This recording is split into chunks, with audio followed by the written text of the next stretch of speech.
of our speaker group couldn't be here today. He's out of town, so he asked me to introduce our speaker, and I think you'll enjoy it. What's all the fuss about a convention of the states? Although discussed and debated in activist circles for many years, the Convention of the States discussion took on new life. Is everybody familiar with the call for the Convention of the States? It took on new life with the August 2013 release of Mark Levin's book, The Liberty Amendments. Anybody read that? Good, good. Restoring the American Republic. Tom is here. Where are you, Tom? There you go. Tom Dowdy is currently volunteering for the Convention of States, Project Director of Coalitions of Texas. He's a retired telecommunications manager after 30 years with GTE. He currently contracts with a BDI Data Link. Did I say that right? Teaching fiber optics. He's a commercial pilot and flies sailplanes for a hobby. He volunteers with the Civil Air Patrol. He has a master's instructor's degree from the Fiber Optic Association and has a Bachelor of Science in Business Management. He's a resident of Tarrant County and has lived in Texas for 45 years. I believe you left Oklahoma and got here quick as you could. He is also a member of the 1200 Yard Club. Now, if you don't know what that is, that's being able to hit a 12-inch by 12-inch target from 3/4 of a mile 5 times in a row.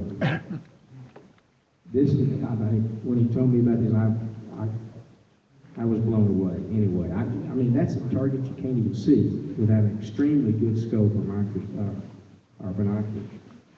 Okay, Tom, the topic you'll be speaking on today is Article 5, our patriotic duty. Let's give a hand to our speaker, Tom Dowdy.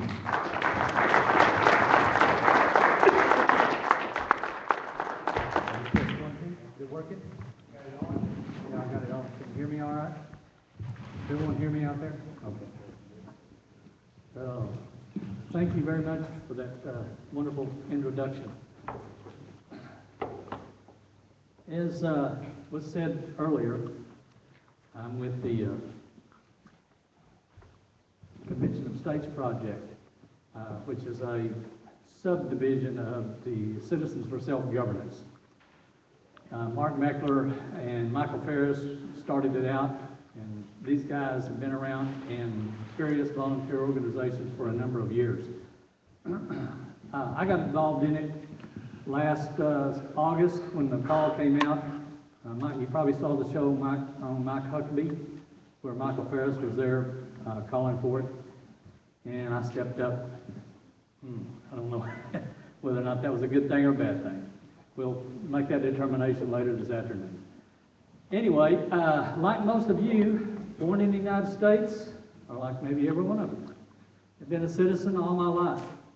I was born in Oklahoma. I hope you don't hold that against me, but I did cross the river with my mattress as quick as I could. Okay? So, in all my 66 years that I've been in this country, I have never seen the attacks that have come on our liberties and our freedoms that have come in the past 5 or 6 years especially. And I've slowly watched it, but like a lot of everyone else, I sat back and did not really think that it was that big of a deal until just recently. In the past 5 years or so, it seems to be a real big deal. And I decided that it was time to step up.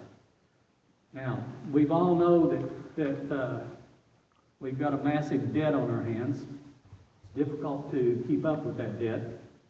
And there's no way we're going to solve it, and our grandchildren may never solve it, unless somebody steps up and takes our country back. We've got regulations coming out the wazoo that there's no way we could try nullification all we wanted to. And it's never going to keep up with all the regulations and laws that are coming out of Washington today. 1,600 pages a week. Now that's a lot. We've got senators and representatives that stand up there and claim that defend the Constitution of the United States, but do everything they can to undermine it. We've got a president that stands up there and raised his right hand, put his left hand on the Bible, and swore to uphold the Constitution and defend it. And I'm not seeing that occur. So, you know, there was a great statesman wrote one time, let's see if I can turn this thing on.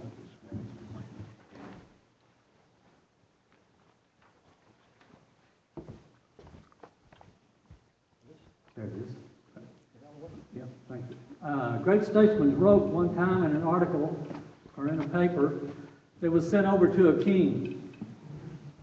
And he said, when a long train of abuses and usurpations pursuing invariably the same object evinces a design to reduce them under absolute despotism, it is their right, it is their duty to throw off such government and to provide new safeguards for the future and security. Now, I'm not calling for a revolution. At least why it's not a shooting revolution. I'm calling for a revolution of the people to stand up and fight back the only legal way we know how. And that's using the very Constitution that was developed by our founding fathers. We have the right and we have the capability to right this ship. And it's not too late. Now, it's getting close, but it's not too late. We must be willing to act, though, okay? We must be willing to use that part of the Constitution that gives us the lawful means to write in amendments to the Constitution to rein in the power of the federal government, provide term limits on to our senators and representatives, and also non-elected officials such as Supreme Court judges, and also have them balance the budget with a balanced budget amendment. Now, Article 5, a lot of people don't really know what Article 5 means or says because it's never been used, really. I mean, it has been, but it hasn't been. Always before, amendments that came up were suggested from the states or from citizens or from groups that went to Congress, and then 2/3 of the Congress would vote on those. And then they would make a proposed amendment, and the proposed amendment would be sent out to the states for ratification. Okay? No one's ever used the second part. Let's take a look at exactly what Article 5 says. It says the Congress, whenever 2/3 of both houses shall deem it necessary, shall propose amendments to this Constitution, or in the application of the legislatures of 2/3 of the several states, shall call a convention for proposing amendments, which in either case shall be valid to all intents and purposes as part of the Constitution when ratified by the legislatures of 3/4 of the several states or by conventions of 3/4 thereof, as the one or the other mode of ratification may be proposed by the Congress. Now, the provided portion was to take care of another little problem that they had in the 1800s, in the 1700s, okay, which was slavery, okay? And Georgia, the state of Georgia and North Carolina and South Carolina demanded that that be put in there. So, provided that no amendment which may be made prior to the year 1808 shall in any manner affect the first and the fourth clauses of the 9th section of the first article. And then the states jumped up and said, well, we need our rights protected too. So they said, okay. And that no state, without its consent, shall be deprived of its equal suffrage in the Senate. Well, guess what the 17th Amendment did? Does anyone know? It deprived the states of equal suffrage in the Senate. Yeah. Okay. I highlighted some words you'll notice there. And I'd like to define some of those words for you. Shall. Something such as an order, a promise, a requirement, or an obligation. May. Used to express a desired, fervent wish. In other words, I'd sure like you to do that. Okay? An amendment. An alteration or addition to a motion, a bill, or a constitution. Revise. To prepare a newly edited version or text thereof. Now, the reason I put revise in there is because we have a lot of folks running around claiming that we're trying to have a con-con, a constitutional convention. That is no way, no shape, not going to happen. We're not for a constitutional convention. A constitutional convention would rewrite the whole Constitution, and that's what it would be for. An Article 5 Convention of States is an amending convention for the sole purpose of amending the Constitution only. And it has to be specified. In other words, well, there's two ways to do it. You can have a resolution or a application that comes in and is a real broad-scaping resolution or application, or you can have one specific. We're wanting a specific resolution, one with a specified term or specified agreement. In other words, we want to rein in the power of the federal government, we want term limits on our congressmen, and we want to balance the budget. And any amendments that are germane to that topic is what we would be using and be allowing in. There's a couple of other definitions I'd like for you to look at too. Constitutional Convention, the gathering that drafted the Constitution of the United States in 1787. An amending convention is a convention to propose amendments to the United States Constitution, also called an Article 5 Convention or Amendments Convention. It is one of the two different alternatives for making changes to the Constitution, legally making changes to the Constitution. And you can, by the way, find that in the legal dictionary at www.legaldictionary.com. Okay? Now, let's take a look at the very first part. The Congress, whenever 2/3 of both houses shall deem it necessary, shall propose amendments to this Constitution. What that basically meant is this. Congress can come up with amendments that they want to propose, and they can put them in there. And we don't necessarily have to have any input to that. In other words, if our congressman had any, well, I'm not going to say it. What you would see the president forcing them to do is to write an amendment to the Constitution doing away with the First and Second Amendments. As a well-known Supreme Court justice wanted done, Warren Burger felt that the First and Second Amendments were really no longer needed. And the First Amendment, no one should ever be allowed to stand up and say anything derogatory about their president or their government.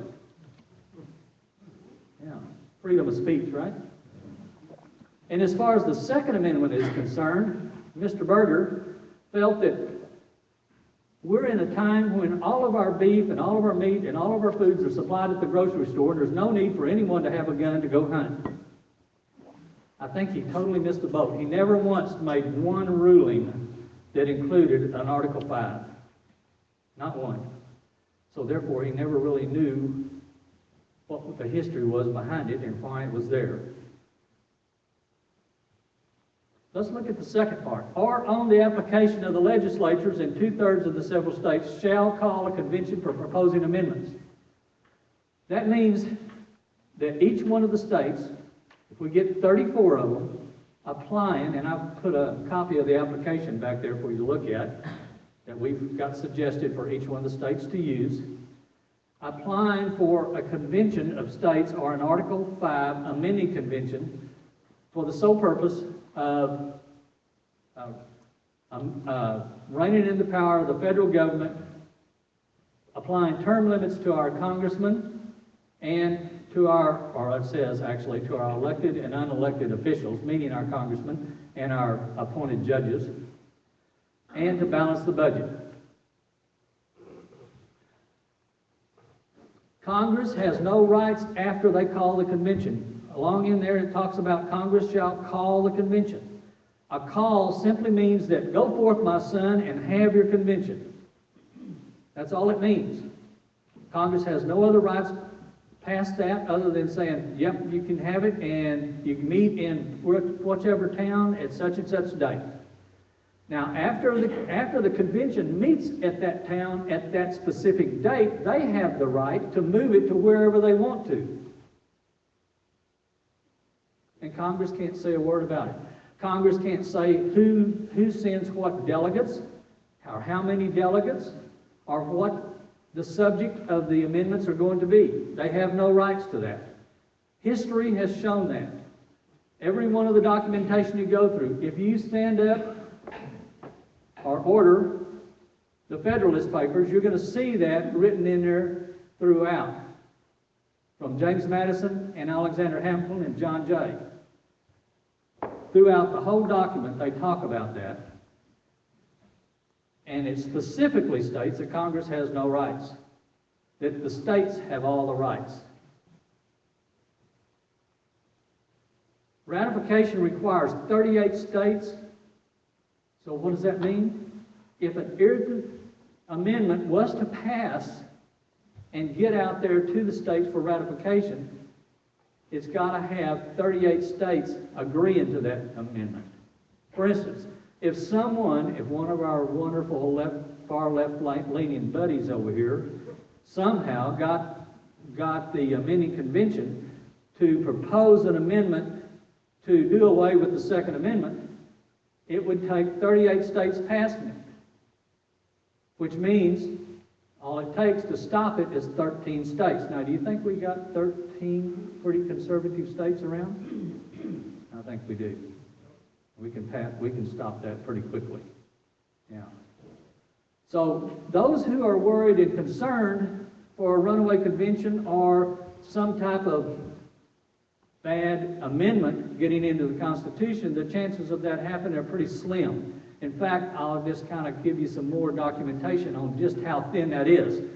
You probably don't know it, but there has been 11,536 possibly proposed amendments to the Constitution that have been brought to Congress or thought up by Congress and put into committee. Thank goodness only 37 ever made it out of committee as a proposal. And out of those 37, only 27 ever made it as amendments, ever passed as amendments. So what does that mean? Well, basically that means 0.002% actually make it into the Constitution as an amendment. That's pretty slim. Now, that 11,536 are the proposals that have happened since the 1787 Philadelphia Convention.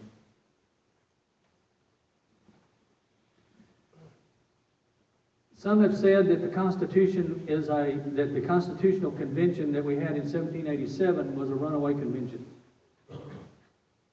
Or they've said it was adopted illegally. Well, I hate to say this to those folks, but they're wrong. And if you believe that, you cannot also say that I'm a lover of the Constitution, because now you've got two opposing ideas going on. The Constitutional Convention, or the Philadelphia Convention, as it was originally called, of 1787, okay, was legally authorized to do what they did. Just a real quick, brief history. 11 of the states took what the Congress told them to do, which was, go forth, my child, identify delegates, and revise the current Constitution, meaning the Articles of Confederation. Revise it. Now, what does that? Remember the definition of revise? It means to totally rewrite. Yeah. And that's exactly the orders they were given to do. 11 of the states gave their delegates those orders. 2 of the states did not. 2 of the states chose to send their delegates to do only one thing, to amend the Articles of Confederation for commerce. And 2 weeks into the process, those delegates from those 2 states, and it was New York and Delaware, okay? Or excuse me, New York and Rhode Island, those delegates stood up and said, whoa, wait a minute, you guys are going way further than we were allowed to go. Because these folks that attended these conventions, they had high morals. And they were bound and obligated by duty to follow what their states told them to do. So they stood up and they said, whoa, you're going way further than we were told to do. So we can't be a part of this. We're walking out. We're going home. So Rhode Island delegates walked out, got on their horses, and went back home. 2 of the New York delegates chose to do the same thing. One of the New York delegates chose to stay there because he said, wait a minute, you guys are rascals, and I'm going to watch and make sure that you don't take lead on something that you shouldn't be doing. And you know who that was? Alexander Hamilton, who just happened to really, when it all boiled down to, was one of the leading writers of this book right here, the Federalist Papers. It was all for the Constitution. Remember, they wrote the Federalist Papers to convince New York and Virginians to vote for the Constitution. Now, so anyone who stands up and tries to say that it was illegally or it was a runaway convention, it's not a runaway convention. I've got documentation in that CD back there that I was giving away free. Unfortunately, I thought I brought enough, but I made a mistake. I didn't. There's documentation in there that states that very thing for you. As far as it being illegally adopted, well, after the Constitution was written, and I'm giving you a little history here, I'm sorry, but after the Constitution was written and sent to Congress, it had to be sent to Congress and approved by Congress before they would pass it on to the states. They also sent a letter accompanying it. And in that letter, it gave them instructions for the new procedure for adopting the Constitution or for ratifying the Constitution. And the new procedure for ratifying the Constitution was, rather than all 13 states having to vote in the affirmative for it, it would only take 9. Now, the problem was that that new procedure had to become an amendment to the Articles of Confederation before it could be used. Because these folks were very upstanding citizens and they knew what the rule of law was. And they knew what they had to do. So, the new Congress, or the Congress, Confederation Congress agreed to this, and they sent instructions on the new procedure to all of the legislators in the 13 states, telling them you need to either ratify or not ratify this new procedure. And oh, by the way, if you ratify it, then you can call a convention, a state convention for ratifying the new Constitution. So we have 2 things that proves that they did that. Number one, all 13 states approved that new procedure. And then all 13 states, to further show that they proved it, they called state conventions for ratifying the new Constitution. The new Constitution was ratified on June the 21st, I believe, of 1788. 4 states held out. New York, Rhode Island, North Carolina, and Virginia. They held out because they wanted more in the Constitution for the people. They said, we need a Bill of Rights. So the Congress said, okay, we're going to write you a Bill of Rights and it's going to meet what you need. And they had sent in lots of suggestions. So James Madison wrote up the Bill of Rights. The new Congress went into effect in March the 4th, 1789. And the first order of business was to approve of the Bill of Rights. And then it was 12 articles actually. And to send it to the states for ratification. When it got back and got ratified, only 10 of them passed. It was the last 10. And the second article of that 12 finally passed 203 years later. As it is now, and it's now your 27th Amendment. It's, by the way, the one on paying our wonderful legislators. Okay? Yeah, that's right. That's also why you find that there's paperwork out there in Congress that says that, you know, several of the amendments, of the last few amendments that ever got passed, they put a time frame on of about 7 years. You have 7 years to make up your mind on this, and if not, then if you haven't made, then your vote is no, you know. So they put time limits on it. What we are trying to do on our suggested amendments. Now, understand, the Convention of States project is by no means trying to tell the states what to do. Now, our people are here to help them if they want to ask for help. If they want to say, hey, look, give us some suggestions. But what I think that ought to be done is that if they want suggestions for amendments to the Constitution, they should come to you. Don't be afraid to tell your legislature, hey, if you're going to do this, I think you should have this, this, and this as amendments. Don't be afraid of it. Write it down. Tell them. Let them know what you want. Some of the suggestions that we have is term limits for elected and non-elected officials. The others is budget constraints, such as a balanced budget, and one that does not raise taxes, by the way. There's also one in there for doing away with the 16th Amendment. Oh, that was the one that authorized them taxes, wasn't it? Yeah. Okay. Debt reduction, obviously. Activist judges, reining in the power of those activist judges, and bureaucratic departments, stopping them from writing laws and regulations, as well as several others. And if you've read Mark Levin's book, Liberty Amendments, he has several suggestions as well. And of these are some of them. And some folks don't necessarily like Mark Levin, but that's okay. The idea is there. Okay? The idea that we could get 34 states to apply for an amending convention and be able to take our country back is something that I am definitely for. And I think it's long overdue. Let me back up a little bit. One other thing right quick, I don't know how far I've been into this. One other thing right quick is that in 1960 is when all the activist judges started their activism, ruling from the bench and making laws from the bench, appointing officials that they had no business appointing. And that's when one of the latest Article 5s was started up. They got to 33 states. They were within one state of being able to call an Article 5 Convention of States for the purpose of writing an amendment to control the activist judges. You know what stopped them?